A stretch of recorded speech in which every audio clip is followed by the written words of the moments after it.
শরীয়তপুরের নড়িয়ায় চলমান নদীর তীর রক্ষা বাঁধ প্রকল্পকে ঘিরে নতুন করে বাঁচার স্বপ্ন দেখছে পদ্মাপাড়ের মানুষ।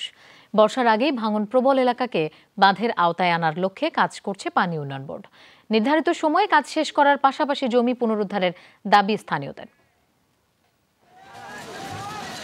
নদী ভাঙনের ধ্বংসস্তূপে পরিণত হওয়া নড়িয়ায় তীর সংরক্ষণের কাজ শুরু হয় শুকনো মৌসুমের শুরুতে। পদ্মার ডান তীর রক্ষা এবং নাব্যতা ফেরাতে আনা হয়েছে উচ্চ ক্ষমতা সম্পন্ন একাধিক ড্রেজার। 1097 কোটি টাকা ব্যয়ে প্রকল্পের আওতায় প্রায় 9 কিলোমিটার স্থায়ী বাঁধ নির্মাণের সাথে মাঝ নদীতেও খনন চালানো হবে। কাজের গুণগত মান নিশ্চিত করতে স্থানীয়দের সাথে নিয়ে সার্বক্ষণিক তদারকির কথা জানিয়েছেন জনপ্রতিনিধি।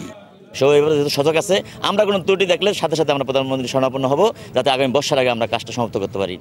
ভাঙন প্রবণ সুরেশ্বর থেকে ভাটিতে 4.5 কিলোমিটার এলাকা বর্ষার আগেই রক্ষার পরিকল্পনা পানি উন্নয়ন বোর্ডের। পরবর্তী বর্ষায় যাতে আর কোনো ভাঙন ক্ষতিগ্রস্ত মানুষ না হয় সেই জন্য এখানে 8.9-এর মধ্যে আমরা মিনিমাম 4 কিলোমিটার ভালনারেবল জায়গা আমরা প্রোটেক্ট করে ফেলবো। যে বস্তা আজ থেকে ডাম্পিং করে এখানে বস্তা দিয়ে আমরা ব্যাংকটাকে স্টেবল করে ফেলবো। এই প্রকল্পের আওতায় ভাঙন ঠেকানোর পাশাপাশি বিলীন হওয়া জমি পুনরুদ্ধারের দাবি স্থানীয়দের। যে জায়গা ভেঙে গেছে, এখানে আমাদের যে বাড়িঘর ছিল সেগুলো যেন জোরভাবে দাবি করছি যে আমাদের ওই বাড়িঘরগুলো যেন পুনরুদ্ধার করা হয় এবং আমাদের ভূমি আমরা ফেরত চাই।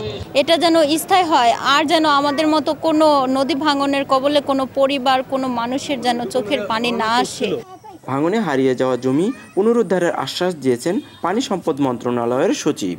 চেষ্টা করব যে আমাদের এই যে সামনে আমাদের যে শুষ্ক মৌসুমটা আছে এই পুরোটাকে কাজে লাগিয়ে আমাদের যতটা সম্ভব আমাদের অগ্রগতি, বিশেষ করে এই ভাঙন এলাকায় মুরফতগঞ্জ বাজার এলাকায় যে সমস্ত জমি জমাগুলো ভেঙে গেছিলো সেগুলো আমরা রিক্লেম করার চেষ্টা করব। পানি উন্নয়ন বোর্ডের অর্থায়নে প্রকল্পটি বাস্তবায়ন করছে নৌবাহিনী। কাজী মনিরুজ্জামান, যমুনা নিউজ, শরীয়তপুর।